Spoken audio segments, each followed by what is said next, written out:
Bon alors, la primaire de la gauche, elle aura lieu finalement ou pas? Un coup on nous dit oui, un coup on nous dit non, on n'y comprend rien. La semaine dernière, ils ont fait un meeting, ils ont même présenté un mini programme commun, une soixantaine de mesures quand même, c'est pas rien. Sauf que depuis, Boris Vallaud a remis une pièce dans la machine en quittant la direction du PS, ce qui signifie qu'à partir de maintenant, Olivier Faure dirige officiellement en étant minoritaire. Alors il est toujours premier secrétaire et il peut toujours faire prévaloir ses décisions, plus ou moins, mais le projet de ses adversaires est clairement de faire un putsch pour le chasser de la direction. Et tout le monde nous annonce que si Olivier Faure est viré, la primaire n'aura jamais lieu et s'en sera fini de toute possibilité d'union au moins partielle de la gauche. Dans cette analyse politique, on analyse la situation dans laquelle se trouve le Parti Socialiste et je vous livre mes petites prédictions sur comment tout ça va finir.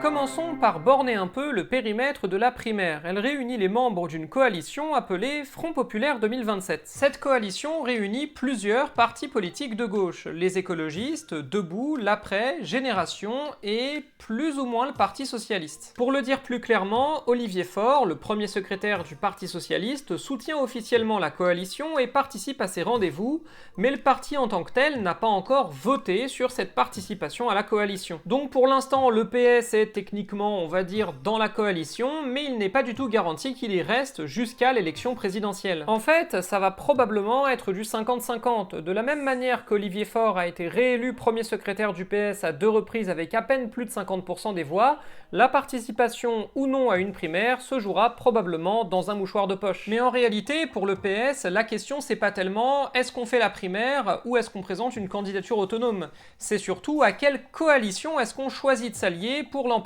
ou au moins faire un bon score au premier tour. Parce que bon, moi aussi j'y ai cru à un moment, mais on semble bien se diriger vers 4 candidatures de gauche à l'élection présidentielle, et ce sans compter les potentielles candidatures d'extrême gauche. Une candidature de la France Insoumise, ça c'est acté, une candidature communiste, ça c'est quasi acté, une candidature du Front Populaire 2027, ça c'est encore flou, et une candidature de centre-gauche autour d'un François Hollande ou d'un Raphaël Glucksmann, ça c'est encore flou aussi. La question pour le Parti Socialiste n'est donc pas de savoir s'ils partent en solo ou pas, c'est de savoir s'ils vont vers la coalition avec les écolos et leurs partenaires, ou s'ils vont vers une coalition avec Place Publique. L'aile gauche du parti, dirigée par Olivier Faure, veut aller vers les écolos, alors que l'aile droite du parti, dirigée par on sait jamais trop qui, veut aller plutôt vers Glucksmann. Ces deux pôles cherchent à obtenir le soutien du Parti Socialiste pour pouvoir bénéficier de son maillage territorial et de son appareil militant, qui va être crucial pour mener une campagne de terrain en 2027. Surtout quand à côté, t'as 70 à 100 000 militants insoumis qui sont déjà en ordre de bataille. Les deux ont aussi besoin du PS parce que son soutien va être crucial pour pouvoir obtenir des financements afin de faire une campagne à très gros budget,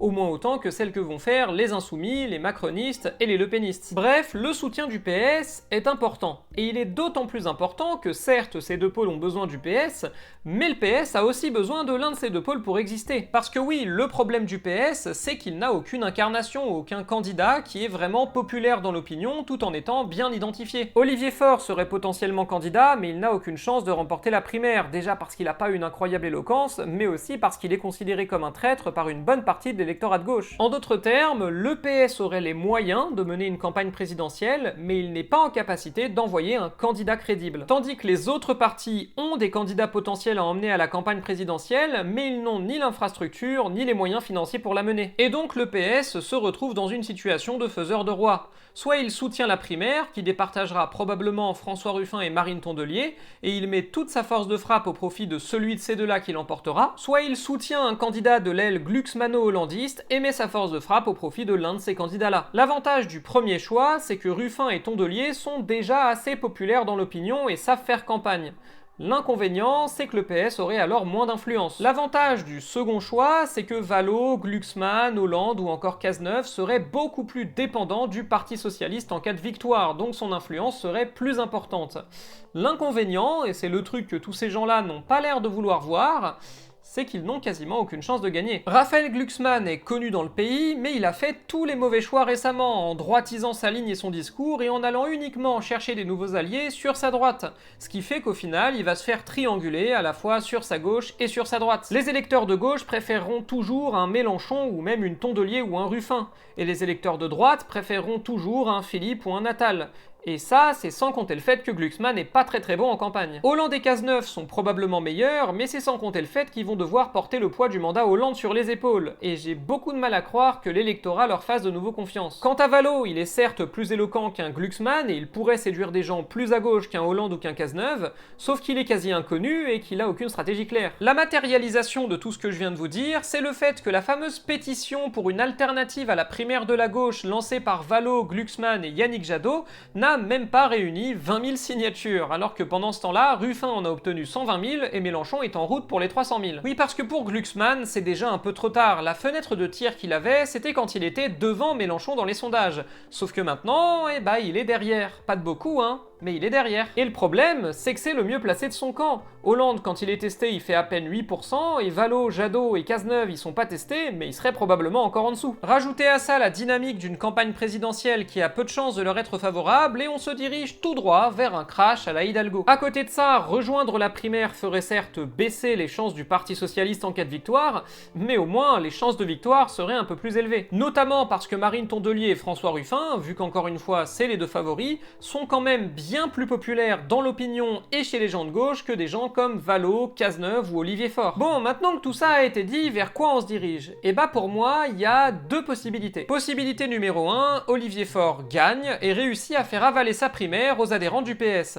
En réaction, il y a de fortes chances que toute l'aile droite du parti scissionne pour aller fusionner avec les autres libéraux-démocrates de Place Publique et de la Convention. Possibilité numéro 2, Olivier Faure est battu, éjecté de son siège de premier secrétaire et la primaire n'est pas acceptée par les adhérents du PS.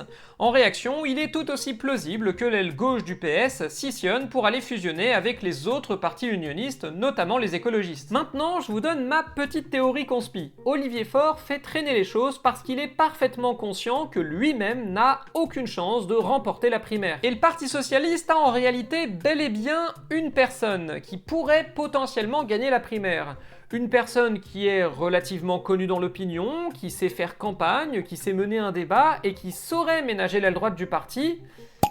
Lui là, le problème c'est que lui, Emmanuel Grégoire, il peut pas candidater pour l'instant. Il vient à peine d'être élu maire de Paris, il faut d'abord qu'il imprime sa marque sur son mandat pour pas donner l'impression de juste sauter d'un poste à l'autre. C'est ma théorie conspi parce qu'elle expliquerait pourquoi les autres candidats potentiels du Parti Socialiste s'activent autant pour presser le calendrier. Vallot et ses potes savent très bien qu'à la seconde où Grégoire serait adoubé par Faure, il disparaîtrait des options. Et ça expliquerait aussi pourquoi Olivier Faure refuse de désigner le candidat pour le moment. Grégoire ne pouvant pas encore se lancer, il a besoin d'attendre le moment le plus propice et donc le plus tard possible, possiblement après la rentrée. Bon, l'avenir nous dira si j'ai eu raison de penser ça ou pas, mais en même temps, l'avenir nous dira probablement aussi si ça a le moindre intérêt de penser ça ou pas. Parce que pendant ce temps-là, les autres sont déjà en campagne, déjà Tondelier, Ruffin et Autain, mais aussi et surtout Mélenchon. Et il y a un monde dans lequel le match à gauche sera plié dans les sondages dès la rentrée 2026 à l'avantage de Mélenchon.